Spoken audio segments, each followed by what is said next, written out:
A landmark legal decision over a hidden hazard in common highway guardrails. It's a major case with victims alleging a design flaw that maims and kills.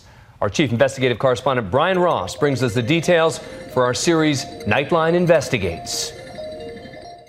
We need to get somebody out of here quick.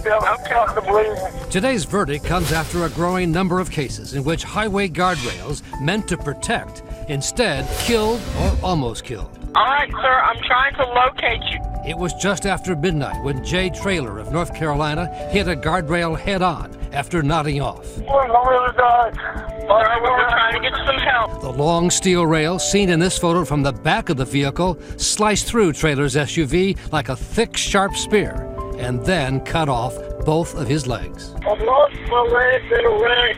Are you saying you've lost both your legs, sir? Yeah. 36-year-old Traylor survived, able to save his life with a makeshift tourniquet, but not his legs. In the wreck, this one was gone. Then I had to make the choice to lose that one too. It wasn't supposed to happen. This test film from 15 years ago shows how a guardrail is supposed to absorb the impact, even in a head-on crash at 62 miles per hour. The truck hits what is called the end terminal, which, like a sled, moves along the guardrail, curling the rail off to the side. But that's not what happened with Jay Traylor. Had the guardrails done their job, I probably would have walked away just going, damn, I'm an idiot. It's not the only case, and now Traylor and accident victims across the country are suing the manufacturer, Trinity Industries of Texas. At issue in today's verdict was whether the company for years hid a known defect in its guardrails. We got 500,000 of these. There's 500,000 of these on our highways today.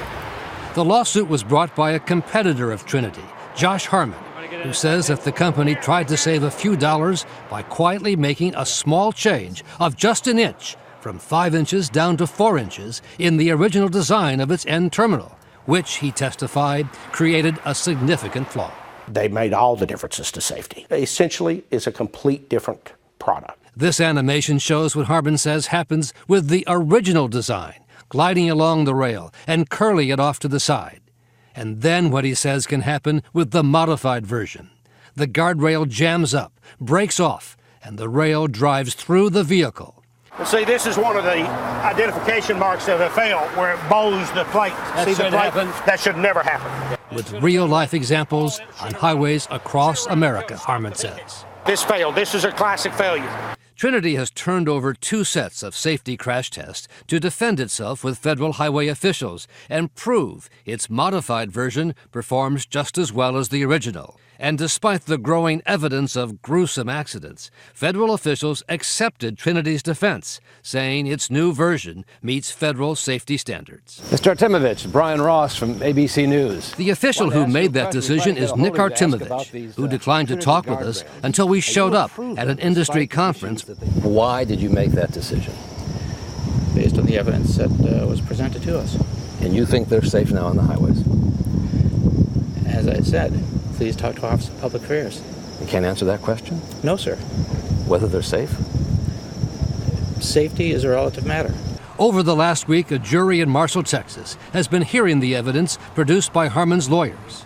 An internal Trinity email shows engineers concluded shaving off an inch would save $250,000 over 5 years, and then discussed keeping the change secret. Quote, "I'm feeling that we could make this change with no announcement," unquote. So even that 1 inch change should have been reported to the Federal Highway Administration? Absolutely. You have to ask your question, why would you change it? What's the motivation for changing the 1 inch? Even more damning for Trinity, says Harmon, 5 safety crash tests in which a version of the guardrail failed, one after another. The company conceded in court that these videos were never turned over to the federal regulators and were seen for the first time during the trial. Mr. Mitchell, Brian Ross from ABC News. Outside court, the company president, Greg Mitchell, refused to talk about them. Is there anything you can say at all? A lot of interest in why these videos were kept secret for so long. Excuse me. Is there anything at all you can say, Mr. Mitchell, at all? Excuse me. Nothing at all? No. Company officials later testified the tests were for an experimental use on a curved rather than a straight guardrail, so there was no need to reveal them. My car was completely demolished. Among those in court as the videos were played was Diana Allen of Webster, Massachusetts, who lost her leg in a guardrail accident 3 years ago. If they had done what they were supposed to do, I'd have 2 legs and I'd be walking normal and have my life back. The jury verdict came back late today after just 3 hours of deliberation. An award of $175 million and a finding that the company made false statements to the government. Harmon and his lawyers said the $2 email and the new videos were the key to the case. I think it's a great thing for drivers on the American highways because for 7 years, Trinity has refused to tell the American public about the changes they made and about the fact that the changes were killing people. The jury has sent the message, and it's loud and clear. They committed fraud. Do something about it.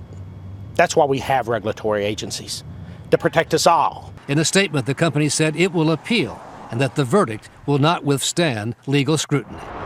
But the Texas jury decision now raises the question of whether the tens of thousands of Trinity guardrails currently on American highways should be recalled. 3 states, Nevada, Massachusetts, and Missouri, have for the moment stopped their use, and a 4th state, Virginia, is threatening to do so this week. My main goal has always been to get a product recall. This is not the end of it. They're still out there. They'll still kill tomorrow. If we don't do something, they will fail, and they'll continue to fail. How many more people's got to die? Under the law for cases of this type, the $175 million verdict will be tripled, and then more damages could be added on top of that.